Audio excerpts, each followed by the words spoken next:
প্রবাসীদের জন্য মহা একটি সুখবর ইতিমধ্যেই নেওয়া হয়েছে বা ইতিমধ্যেই আপনারা পেয়েছেন। আজকে বাংলাদেশের এই নির্বাচিত সরকারের প্রবাসী কল্যাণ প্রতিমন্ত্রী জনাব নুরুল হক নূর, গণ অধিকার পরিষদের সভাপতি, তার উদ্যোগে আজকে একটি গুরুত্বপূর্ণ সিদ্ধান্ত নেওয়া হয়েছে। ইতিমধ্যে আপনারা জানেন যে আমাদের বিশ্বের বিভিন্ন দেশে প্রায় 2 কোটিরও বেশি প্রবাসী অবস্থান করেন, বসবাস করেন। কিন্তু এই প্রবাসীদের দুর্দশার কোনো শেষ নেই। নানান অভিযোগ অনুযোগ প্রতিনিয়ত আমরা গণমাধ্যম, মিডিয়া কিংবা খবরের কাগজে আমরা প্রতিনিয়ত দেখি।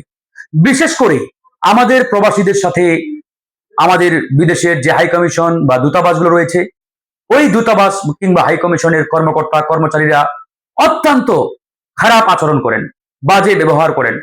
সঠিকভাবে সঠিক সময়ে তারা সরকারের যে নানা রকম সুযোগ সুবিধা এগুলো পান না, সার্ভিসগুলো পান না।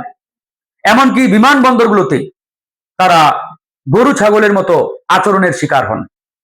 সবচাইতে মর্মান্তিক যেটা, এই যে বিদেশিরা রক্ত ঘাম মাথার ঘাম পায়ে ফেলে বিদেশে কষ্ট অর্জিত টাকা বাংলাদেশে তারা রপ্তানি করে বা রেমিটেন্স পাঠায়, এই রেমিটেন্সের টাকা দিয়ে বাংলাদেশ চলে, আমাদের অর্থনৈতিক টাকা গতিশীল কিংবা সচল। অথচ এই প্রবাসীদের নিয়ে বিগত কোন সরকার সেভাবে কোনো উদ্যোগ গ্রহণ করে নাই কিংবা তাদেরকে মূল্যায়ন করে নাই।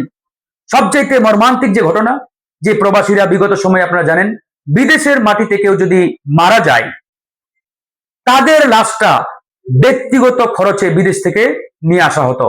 এর চাইতে প্যাথেটিক মর্মান্তিক আর কোনো ঘটনা হতে পারে না। তো যাই হোক, আমরা গণ অধিকার পরিষদ, আমাদের প্রবাসী যে সংগঠন প্রবাসী অধিকার পরিষদ, দীর্ঘদিন আমরা আন্দোলন করেছি এই বিষয়টি নিয়ে। তারপরে বিগত সরকার একটা ছোটখাটো উদ্যোগ নিয়েছিল সরকারি খরচে লাশটা বাংলাদেশে আনার জন্য, কিন্তু সেটাও সীমিত পরিসরে।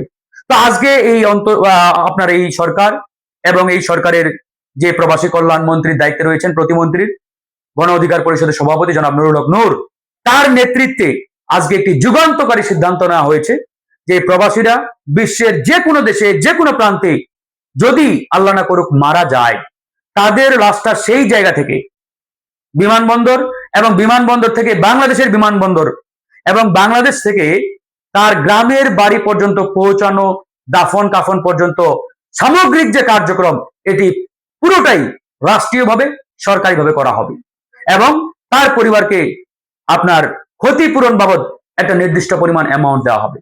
এই যে একটা মহতি উদ্যোগ, এই উদ্যোগটি নেওয়া হয়েছে আজকে, আপনারা সবাই ইতিমধ্যে গণমাধ্যমে দেখেছেন।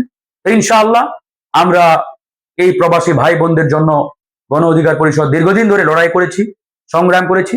এখন আল্লাহ একটি সুযোগ দিয়েছেন, আমরা এই সুযোগটাকে কাজে লাগিয়ে ইনশাআল্লাহ আমাদের এই কার্যক্রম আমরা চলমান রাখবো। প্রবাসী ভাই বোনদের আর হতাশার দিন নেই, কষ্টের দিন নেই। আগামীতে হয়তো তাদের জন্য আনন্দের দিন অপেক্ষা করছে।